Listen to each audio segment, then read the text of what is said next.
Dear students, my name is D K Mal. आज हम आप लोगों को टेंस पढ़ाने जा रहे हैं। टेंस के बारे में बताने जा रहे हैं। टेंस क्या होता है, टेंस किसे कहते हैं। टेंस को हिंदी में काल कहते हैं। काल मतलब समय, समय मतलब अवधि। अर्थात टेंस क्या है, जब कोई काम हम किसी अवधि के अंतर्गत करते हैं या वह काम अवधि के अंतर्गत होता है, उस अवधि को, उस टाइम को, उस समय को हम काल अर्थात टेंस कहते हैं। टेंस के तीन पार्ट्स होते हैं। कौन कौन से होते हैं? प्रेजेंट टेंस, पहला क्या होता है? Present tense. दूसरा क्या होता है? Past tense. तीसरा क्या होता है? Future tense. आपसे कोई पूछे कि टेंस के कितने पार्ट होते हैं, तो आप क्या कहेंगे? टेंस के तीन पार्ट्स होते हैं। पहला क्या है? प्रेजेंट टेंस, दूसरा पास्ट टेंस, तीसरा future tense.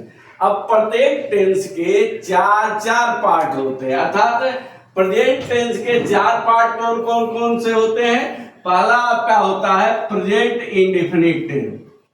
Present indefinite tense पहला आपका क्या हो जाएगा? प्रेजेंट टेंस का प्रेजेंट इंडेफिनिट टेंस। इसका दूसरा पार्ट क्या होगा? Present continuous tense. Present continuous, present continuous tense. तीसरा इसका पार्ट क्या होगा? Present perfect tense. Present perfect tense. और चौथा इसका पार्ट होता है प्रेजेंट परफेक्ट कंटीन्यूअस टेंस। अर्थात आपने देखा कि प्रेजेंट टेंस के चार पार्ट हो गए। पहला प्रेजेंट इंडेफिनिट टेंस हो गया, दूसरा प्रेजेंट कंटीन्यूअस टेंस हो गया, तीसरा प्रेजेंट परफेक्ट टेंस हो गया, चौथा प्रेजेंट परफेक्ट कंटीन्यूअस टेंस हो गया।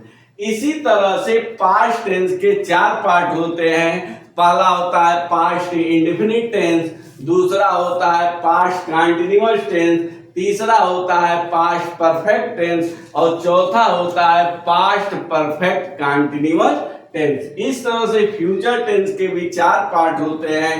Future indefinite tense, future continuous tense, future perfect tense और फ्यूचर परफेक्ट कंटीन्यूअस टेंस होते हैं। इस तरह से हम देखते हैं तो टोटल हमारे 12 टेंस हो जाते हैं। कितने टेंस हो गए? 12। क्यों? क्योंकि प्रत्येक टेंस के चार चार पार्ट होते हैं। इस तरह से हमें 12 टेंस पढ़ना है, वन बाय वन करके। और जिसको 12 टेंस का नॉलेज नहीं होगा वह कभी भी ग्रामर करेक्ट नहीं कर सकता है, क्योंकि यह ग्रामर का बेस होता है। यह इंग्लिश के ग्रामर का सबसे उचित बेस है।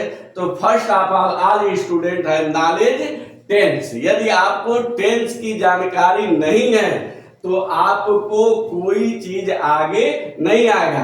चाहे आप एकेडमी की पढ़ाई पढ़ रहे हो और चाहे आप किसी कंपटीशन की पढ़ाई पढ़ रहे हैं, टेंस से रिलेटेड आपको क्वेश्चंस एकेडमिक से लेकर और कंपटीशन तक आपको आना है। यदि आप कंपटीशन में दे रहे हैं तो आपको fill in the blanks helping verb आएगा, चेंज इनटू सेंटेंस आएगा, नरेशन आएगा, वॉइस आएगा। यदि एकेडमिक की पढ़ाई कर रहे हैं तब भी आपको एकेडमिक में narration, voice, change into sentence और फिल इन द ब्लैंक्स, ये सारी चीजें आएंगी जो कि आपके टेंस से रिलेटेड है। तो अब हम स्टार्ट करने जा रहे हैं प्रेजेंट इंडेफिनिट टेंस। देखिए हम लोग पढ़ने जा रहे हैं present indefinite tense. Present indefinite tense क्या है? प्रेजेंट टेंस का पहला पार्ट है। तो प्रेजेंट इंडेफिनिट टेंस का ट्रांसलेशन कैसे बनाएंगे? How will you make the translation of present indefinite tense? तो सबसे पहले यह आपकी नीड है, यह आवश्यकता है, यह जानने की जरूरत है कि प्रेजेंट इंडेफिनिट टेंस का हिंदी में पहचान कैसे करेंगे। आप हिंदी में पहचानेंगे तभी आप प्रेजेंट इंडेफिनिट टेंस का ट्रांसलेट इंग्लिश में कर पाएंगे। तो आप देखिए हम लिखे हैं इंट्रोडक्शन। इंट्रोडक्शन मतलब पहचान। यदि आप किसी के पास जाते हैं तो आप अपना इंट्रोडक्शन देते हैं, अपनी पहचान बताते हैं कि मेरा नाम डी के मल है, पिताजी का नाम श्री मिस्टर योगेंद्र मल्ल। तो इसी तरह से इस टेंस की क्या पहचान है, आप कैसे जानेंगे कि यह प्रेजेंट इंडेफिनिट टेंस है। तो यहाँ लिखा है यदि हिंदी वाक्य के अंत में क्या हो, ता है, अंत में क्या होना चाहिए, ता है, ती है, ते हैं, ता हूं आदि आए तो वह वाक्य प्रेजेंट इंडेफिनिट टेंस में होगा। अंत में क्या आना चाहिए, ता है, ती है, ते हैं, ता हूं आदि आए तो वह जो वाक्य हिंदी का होगा वह आपका प्रेजेंट इंडेफिनिट टेंस में होगा। एग्जाम्पल देखिए, अभी समझ में आएगा। वह पुस्तक पढ़ता है, देखिए अंत में ता है आया है, और वह जो ता है आया है वह मुख्य क्रिया में आया है। पढ़ना क्या है, मुख्य क्रिया है।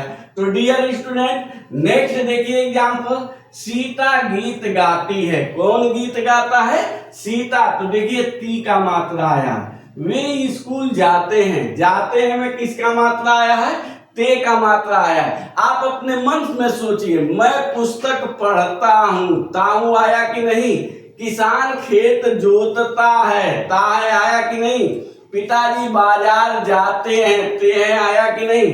अर्थात हिंदी वाक्य के अंत में ता है, ती है, ते है, ता हूं आदि आए तो वह कौन सा सेंटेंस होगा, प्रेजेंट इंडेफिनिट टेंस का सेंटेंस होगा। अब हम लोग इसके बाद पढ़ेंगे इसकी हेल्पिंग वर्ब। जैसे हमारी शरीर है तो हमारे शरीर की सहायता करने के लिए प्रभु ने हमें आंख दिया है, कान दिया है, हाथ दिया है, उसी तरह से इस टेंस की हेल्पिंग वर्ब होती है। वह आपकी हेल्पिंग वर्ब क्या होती है, यहां देखिए, helping verb do and does. इसकी हेल्पिंग वर्ब क्या है, डू एंड डज। कोई आपसे पूछे what is the helping verb of present indefinite tense, तो आप क्या बताएंगे, डू एंड डज। आपको दो हेल्पिंग वर्ब मिल गए, प्रेजेंट, डू और डज। तो डू का प्रयोग किसके साथ करेंगे और डज का प्रयोग किसके साथ करेंगे। यदि ये दोनों का एक साथ प्रयोग करेंगे तो दोनों आपस में लड़ जाएंगे। एक ही थाली में दो बंदर खाएंगे, लड़ेंगे, तो इनको हम क्या कर देंगे, अलग अलग कर देंगे। डू का प्रयोग क्या होता है, प्लूरल के साथ होता है, और डज का प्रयोग सिंगुलर नंबर के साथ होता है। अर्थात एक वचन कर्ता के साथ डज का प्रयोग करेंगे और बहुवचन कर्ता के साथ डू का प्रयोग करेंगे। आप कहेंगे कर्ता क्या है, कर्ता ही, सी, इट, आई, वी, यू, दे, किसी का नाम, ये सारे क्या है, सब्जेक्ट हैं, कर्ता है। तो डू का प्रयोग आपसे कोई पूछेगा तो आप क्या कहेंगे, डू का प्रयोग करने के लिए आप लिखेंगे subject, subject, I, we, you, they, एक से अधिक व्यक्ति, एक से अधिक व्यक्ति, एक से अधिक व्यक्ति, एक से अधिक व्यक्ति। हेल्पिंग वर्ब के यूज के बारे में हम पढ़ रहे थे, तो आपने देखा subject I, we, you, they, एक से अधिक व्यक्ति, एक से अधिक जानवर के साथ डू का प्रयोग करते हैं। उसी तरह से सब्जेक्ट मतलब करता ही, शी, इट, एक व्यक्ति, एक वस्तु तथा एक जानवर के साथ हेल्पिंग वर्ब डज का प्रयोग करते हैं। तो यूज आप देख लिए हेल्पिंग वर्ब का। अब आता है फाइनाइट वर्ब। फाइनाइट वर्ब मतलब मेन वर्ब। पूछा जाता है कि वर्ब के किस फॉर्म का प्रयोग करते हैं, तो आप कहेंगे प्रेजेंट इंडेफिनिट टेंस में वर्ब के फर्स्ट फॉर्म का प्रयोग करते हैं। कौन से फॉर्म का प्रयोग करेंगे, फर्स्ट फॉर्म। अब हम लोग पढ़ने जा रहे हैं अफर्मेटिव सेंटेंस। किसी भी टेंस के चार सेंटेंस होते हैं। पहला अफर्मेटिव, दूसरा निगेटिव, तीसरा इंट्रोगेटिव, चौथा इंट्रोगेटिव और निगेटिव। इसी से आपके प्रश्न भी आते हैं, क्वेश्चन भी पूछे जाते हैं, इसी को चेंज भी करना रहता है। तो प्रेजेंट इंडेफिनिट टेंस के अफर्मेटिव सेंटेंस का हम ट्रांसलेशन कैसे बनाएंगे, उसका हम फार्मूला लिखे हैं पहले और एग्जाम्पल दिए हैं। यदि अफर्मेटिव सेंटेंस में है अर्थात अफर्मेटिव सेंटेंस किसे कहते हैं पहले ये जानिए। जिस सेंटेंस में नहीं शब्द न हो अर्थात नॉट का यूज न हो और क्वेश्चन वर्ड का यूज न हो उस सेंटेंस को हम क्या कहते हैं अफर्मेटिव सेंटेंस कहते हैं। समझ गए। अफर्मेटिव सेंटेंस में नॉट और क्वेश्चन वर्ड का प्रयोग नहीं किया जाता है। अब देखिए आपका पहला क्या है। सबसे पहले सब्जेक्ट कर्ता की इंग्लिश लिखेंगे। जो भी सब्जेक्ट रहेगा उस सेंटेंस की उसकी इंग्लिश लिखेंगे। उसके बाद दूसरे नंबर पर वर्ब का फर्स्ट फॉर्म यस या यस लगाएंगे। अब आप कहेंगे यस या यस किसके साथ लगेगा। यदि सब्जेक्ट सिंगुलर नंबर है एक वचन करता है तो उसके साथ मुख्य क्रिया में यस या यस जोड़ेंगे और नहीं तो नहीं जोड़ेंगे। वह भी केवल यस या यस का प्रयोग अफर्मेटिव सेंटेंस में होता है। नेगेटिव और इंटरोगेटिव सेंटेंस में यस या यस कभी भी नहीं यूज करते हैं। तीसरे नंबर पर ऑब्जेक्ट की इंग्लिश लिखेंगे और चौथे नंबर पर कॉम्प्लीमेंट की इंग्लिश लिखेंगे। एग्जाम्पल देखिए दिया है वह पुस्तक पढ़ता है। वह पुस्तक पढ़ता है। कौन पुस्तक पढ़ता है तो वह आपका क्या हो गया ये सब्जेक्ट हो गया। तो वह की स्पेलिंग क्या हो गई ही। अब मुख्य क्रिया अंत में है पढ़ता है तो पढ़ना की इंग्लिश क्या हो गई रीड और ही एक वचन है इसीलिए रीड में यस या यस जोड़ेंगे अर्थात रीड्स। अब इसके पीछे देखिए पढ़ना के पीछे क्या है पुस्तक तो अ बुक अर्थात वह पुस्तक पढ़ता है ही रीड्स अ बुक। दूसरा है सीता मधुर गीत गाती है। कौन गाता है सीता। तो सीता एक वचन है किसी भी पर्सन का नाम है तो वह सिंगुलर नंबर है एक वचन है तो सीता। गाती है क्या सिंग एक वचन है तो सिंग्स हो गया है और स्वीट सॉन्ग। नेक्स्ट है पक्षियां आकाश में उड़ती हैं। पक्षियां क्या है प्लूरल बहुवचन एक से अधिक पक्षियां हैं तो द बर्ड्स फ्लाई। अब बहुवचन होने के नाते मुख्य क्रिया में यस या यस हम ऐड नहीं कर रहे हैं। In the sky the birds fly in the sky. तुम स्कूल जाते हो तुम क्या है बहुवचन है। इंग्लिश में तुम को बहुवचन माना जाता है प्लूरल नंबर मानते हैं इसीलिए इसमें यस या यस का प्रयोग नहीं करेंगे। यू गो टू स्कूल देखिए यह बहुवचन है इसीलिए इसमें यस या यस नहीं यूज किए हैं। अब देखिए प्रेजेंट इंडेफिनिट टेंस के निगेटिव सेंटेंस को हम लोग पढ़ रहे हैं। निगेटिव सेंटेंस मतलब नकारात्मक वाक्य जिसमें नहीं शब्द अवश्य ही होगा। निगेटिव मतलब नकारात्मक जिसमें नॉट का यूज होगा।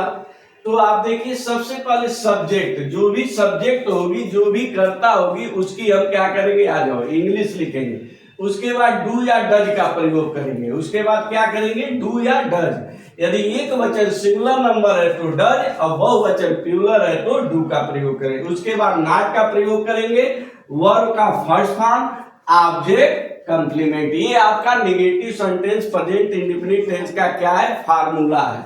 अब देखिए मोहन प्रश्न हल नहीं करता है। देखिए ये नहीं शब्द है आपका आ गया ये निगेटिव है तो कौन प्रश्न हल नहीं करता है मोहन नहीं करता। तो Mohan does not solve the question. Mohan क्या है सिंगुलर नंबर है इसीलिए कौन सी हेल्पिंग वर्ड यूज की है डज का प्रयोग किया है। तो Mohan does not solve the question. दूसरा एग्जाम्पल है तुम मंदिर नहीं जाते हो। कौन मंदिर नहीं जाता है तुम नहीं जाते हो। तुम मतलब you do not go to temple. You देखिए यू क्या है बहुवचन है। यू बहुवचन है प्लूरल नंबर है इसीलिए यू के साथ हेल्पिंग वर्ड डू का प्रयोग किया गया। तो you do not go to temple it is negative sentence. अब इसके बाद हम लोग इंटरोगेटिव सेंटेंस पढ़ेंगे।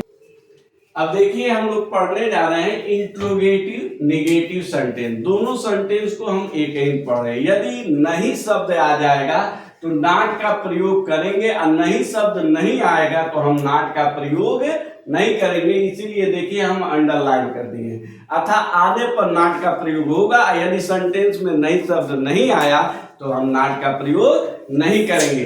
रूल नंबर 1 क्या कहता है। इंट्रोगेटिव निगेटिव के दो ही रूल होते हैं रूल फर्स्ट और रूल सेकेंड। रूल फर्स्ट कहता है कि यदि हिंदी वाक्य के प्रारंभ में क्या आए, अर्थात क्या से सेंटेंस आए हो, स्टार्ट हो, क्या तुम जाते हो, क्या मैं पढ़ता हूं, क्या पिताजी कार्यालय जाते हैं, क्या माता जी मंदिर में जाती हैं, अर्थात all the sentence started to the Hindi word क्या, अर्थात हिंदी वर्ड के, हिंदी शब्द के क्या से शुरू हो तो हम ट्रांसलेशन कैसे बनाएंगे।